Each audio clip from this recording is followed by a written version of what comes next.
Eric Spoelstra made a ton of adjustments heading into game two. Namely, he moved Kevin Love into the starting lineup and benching Caleb Martin. Martin has been dealing with a couple of respiratory issues, so also adding in Kevin Love brings in that extra size factor that I namely wanted in game one. All the players who had very poor games in game one, like Matt Strus, for example, he came out guns blazing. He had 12 points in that first quarter, set the tone, recovering from that 0 for 10, 0 for 9 from three-point game that he had in game one. Also, Duncan Robinson, when the Miami Heat were facing a 8-point deficit in that fourth quarter, he turned the game around with a 10-point fourth quarter run of his own, including 2 3-pointers in part of Miami's 17 3-point shooting night. So when you add in these additional shooting from the outside, productive players not named Bam Adebayo, Gabe Vincent, and Jimmy Butler, who actually has been having a quiet series to start off, Miami is a very dangerous team. We know that they're actually a deeper team than Denver has, and when you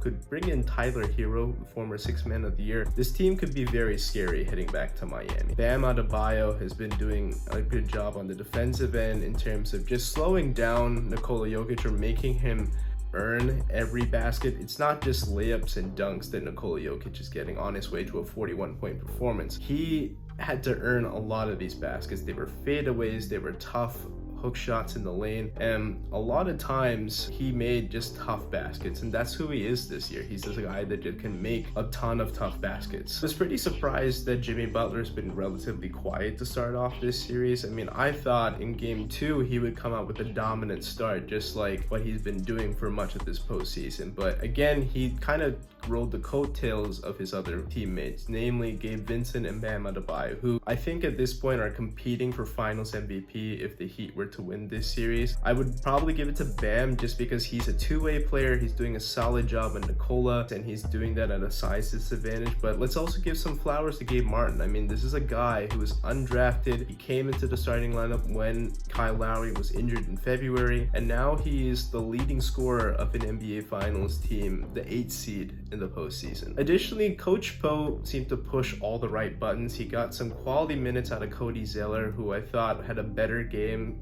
just being another body to throw at Nikola Jokic and give Bam Adebayo some rest. Kyle Lowry was phenomenal in limited action. Those 2 3-pointers was vital in his minutes of play, and he can do things on the defensive end. We know he's great at drawing charges at the lane. Him being there adds another veteran presence on the court for Miami. Defensively, Coach Bo was just like, okay, Nikola, you're gonna get what you want scoring wise, but we're gonna make you earn it, but we're gonna hold your teammates under house arrest. And that's what happened. Michael Porter Jr. and KCP were rather pedestrian for much of this ball game. Michael Porter Jr. in particular just had a ton of open looks in game one, didn't cash in. In this game, he was particularly a non-factor. I thought KCP wasn't particularly sharp this game because he is known as a classic 3-and-D player and didn't do a lot offensively and made a ton of stupid fouls. I mean, a lot of his fouls were on jump shooters and 2 of them were on 3-point shooters. That resulted in 6 free throw attempts where Miami made 5 out of those 6. Jamal Murray, I thought, was solid in that second quarter burst, but then disappeared for the back end of the second quarter and then was a non-factor in the third. He did help Denver get back into the game late and almost sent the game into overtime, but 17 points in an NBA Finals game from Jamal Murray isn't enough. There was a big sequence where I thought where a couple of these role players for Denver wasn't really sharp, where we saw Michael Porter Jr. had a bad ticky-tack foul as Bam Adebayo was going pretty much uncontested to the rim. He had a late foul that hit his elbow.